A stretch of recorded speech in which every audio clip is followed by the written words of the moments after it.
Welcome to the deep dive.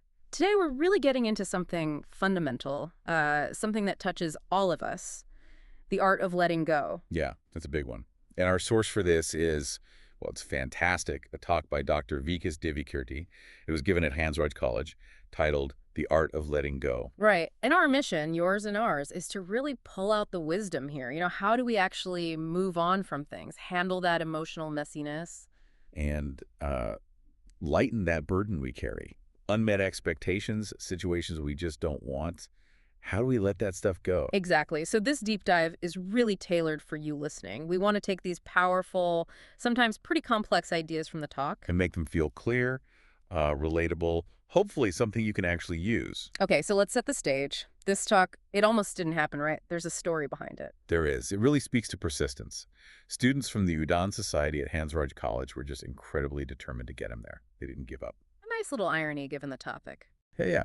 And Dr. Divyakirti, he's quite upfront in the talk. He says, look, I'm not a certified psychologist, not your typical motivational guy. His insights come from, well, life, experience, reading tons of literature, philosophy, law, just observing people. And he starts with a really, really key distinction. This is crucial for everything else. The difference between giving up and letting go. Ah, yes. More than just words, right? It's a core concept. Totally. So giving up, he explains it as basically accepting defeat. But often there's this lingering frustration, annoyance, maybe bitterness. Like if those students had just stopped trying to invite him and felt resentful about it. Exactly. That would be giving up.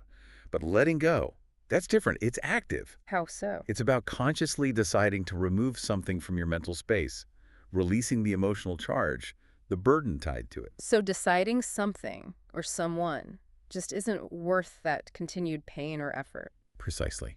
He uses a pretty blunt example, actually. If someone doesn't want what you're offering, letting go might mean mentally deciding, okay, go to hell, his words. Basically ejecting them from your emotional landscape. So the students who invited him, they didn't give up, obviously, and they didn't really let go of him either. They succeeded.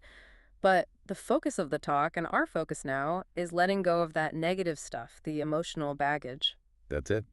And what really hits hard in the talk are the stories. 5 true stories that show the devastating weight people carry when they can't let go. These are tough to hear, aren't they? They really are. The first one, about a friend of his, incredibly capable, just before the big UPSC mains exam, the civil services one, Yeah. ended his life, seemingly over relationship pressure. And this was years ago. Dr. Divyakirti mentions, maybe before some listeners were even born. It shows how long this struggle has existed. He was shocked someone so strong could succumb. Wow. And the second story? 2 bright students met at Delhi University's library, CRL, fell in love, got married against huge family and social odds. And then? Later, tragically, one of them died by suicide. The implication in the talk is that the combination of external pressure and maybe internal relationship issues just became overwhelming. They couldn't manage it all. God, that's heartbreaking. What's the third one? This one is chilling. A Delhi school incident, maybe 25 years back now. A private video filmed secretly. Oh, no. It got spread everywhere. CDs back then, early private TV channels.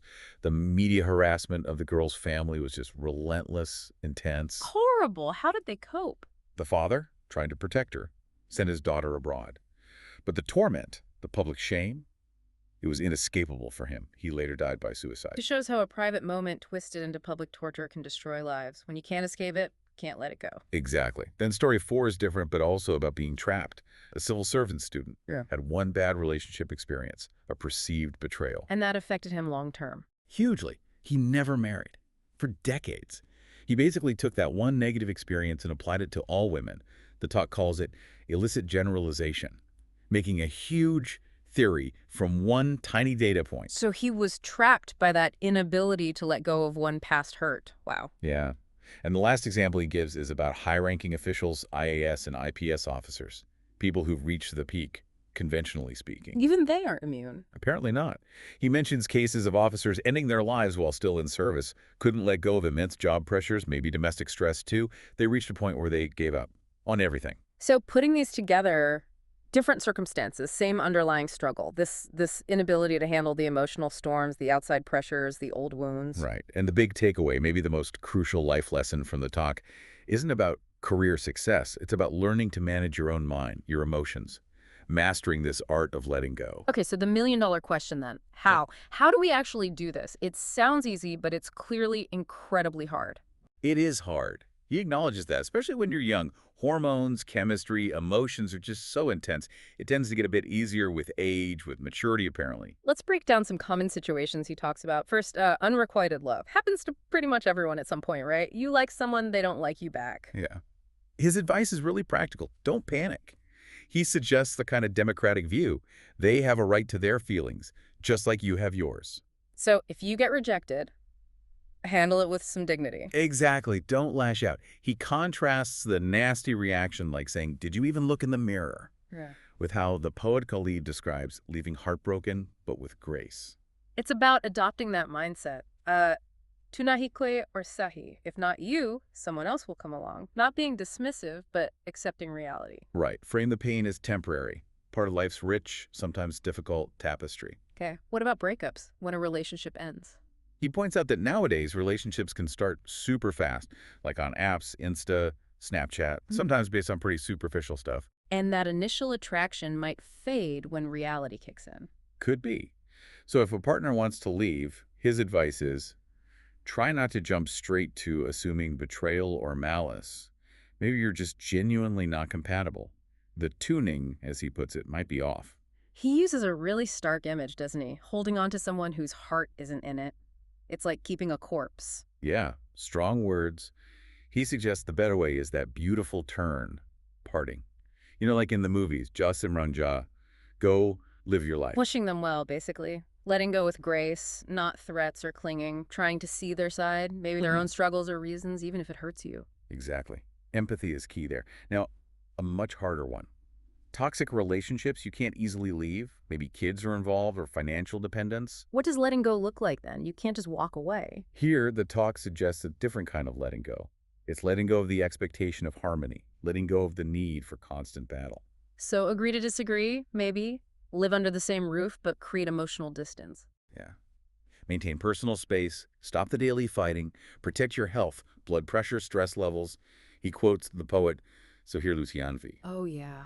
About what? about reaching a state where you accept ruin, where grief and happiness almost feel the same.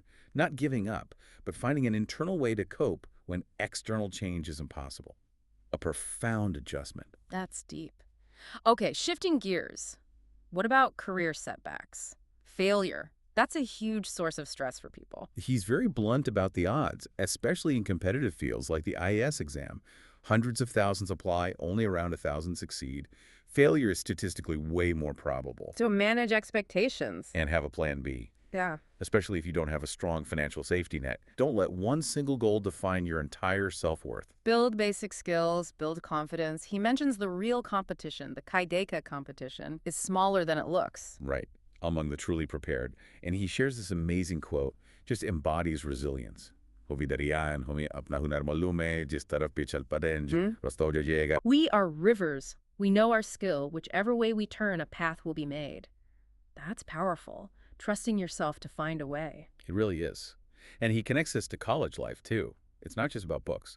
Joining societies, activities, that's where you build these crucial life skills, like those Udayan Society students did. That actually ties into one of the listener questions he addressed, doesn't it? About overcoming the fear of past failure. Yes, someone asked about that. And his insight was interesting. Maybe being labeled a very good student early on creates this intense pressure never to fail. So the advice is, dial back the self-expectations. Pretty much. Focus more on the effort, the process, rather than just fixating on the outcome. Be smart, be confident, but be kind of at ease, natural. He calls chasing Kariraj greatness a disease. That's quite a statement. It is a potentially destructive obsession, he implies. Better to be grounded and at ease. And what about that other question, the one about motivation for studying, like it comes and goes? Oh yeah, his answer was refreshingly normal. He said basically, that's life. Nobody stays at peak enthusiasm 24/7. For college students, 3-4 good hours of study might be perfectly fine. College is also for living, right? Friends, experiences, even distractions. Exactly. Those things build your personality too. Maybe even more than just hitting the books. Enjoy the normal disturbances, he says. He also uses some really beautiful examples from literature to explore letting go on a deeper level. He does. like the story of Yakshadara, Buddha's wife. He left her and their son for enlightenment. Her pain wasn't just that he left for a noble cause, right? That was pride. Gaurav ki baat. No, her deep hurt, according to the poet Maithili Sharan Gup's version he references, was how he left, secretly. Chori chori gay. That was the betrayal, the vyagat. But her real act of letting go came later? Yes. When Buddha returned, enlightened, and asked for alms, Bicha, she sent their son, Rahul, saying, "Go ask for your inheritance from your father." Wow. Releasing her personal claim, her hurt, for his higher path. That's Doesn't it? profound. It makes you reflect, doesn't it? Is someone in your life pursuing something big, and are you holding on too tight? He also contrasts different portrayals of Radha after Krishna leaves her for Mathura. Right. Surdos's 16th century Radha is utterly devastated, clinging to memories, his scent on her clothes, blaming herself. She's stuck in that grief. But then there's a later version. Harial's Radha, from the early 20th century in Pravas. This Radha is different. She wishes Krishna well in his larger work for the world. Pyar Jeev Jag, hit care. Traket na ava. May he live and serve the world, even if he never comes home. It shows an evolution, right? Another kind of letting go, prioritizing the beloved's purpose over your own need for them. His point is clear. Holding someone back from a great purpose for purely personal reasons is, well, kind of petty. It's about perspective, and building resilience comes up strongly too, based on his own life. Yeah, he's quite open about his own struggles, working as a salesman at 17 because of family issues. A reminder that everyone faces hardships. And he uses that to give perspective, right? Especially to students at a place like Hansraj. Think about the billions worse off, not just the few who seem better off. He even talks about his own experience with anxiety a few years back, needing medication, recovering. Very candid. And he contrasts that with facing huge stress more recently, a video clip controversy, legal threats.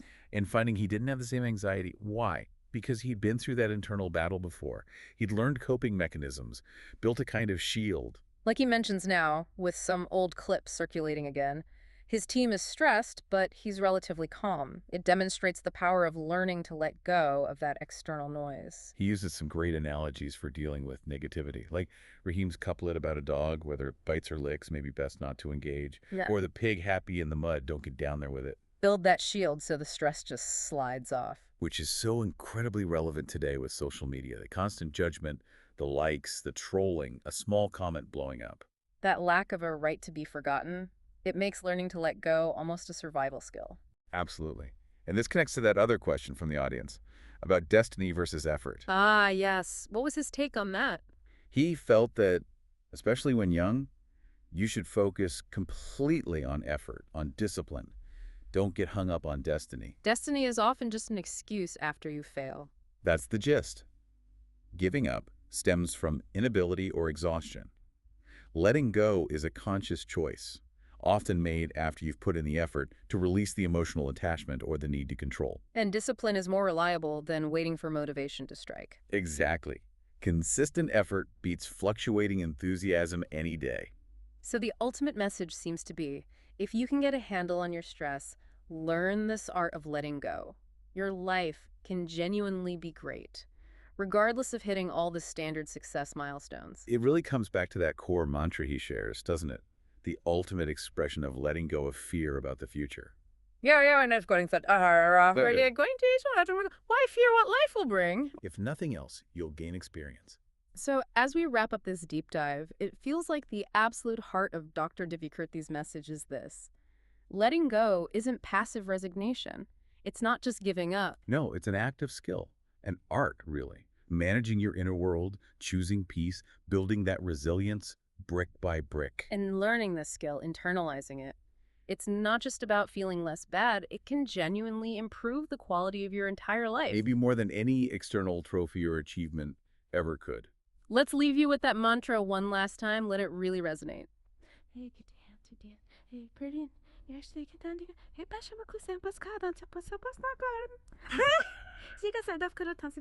And maybe a final thought to chew on, based on the talk. If handling yourself is the key to handling the world, what are you holding on to right now? What part of your past, what expectation, what fear might be keeping you from living your fullest, most resilient life? Something to think about.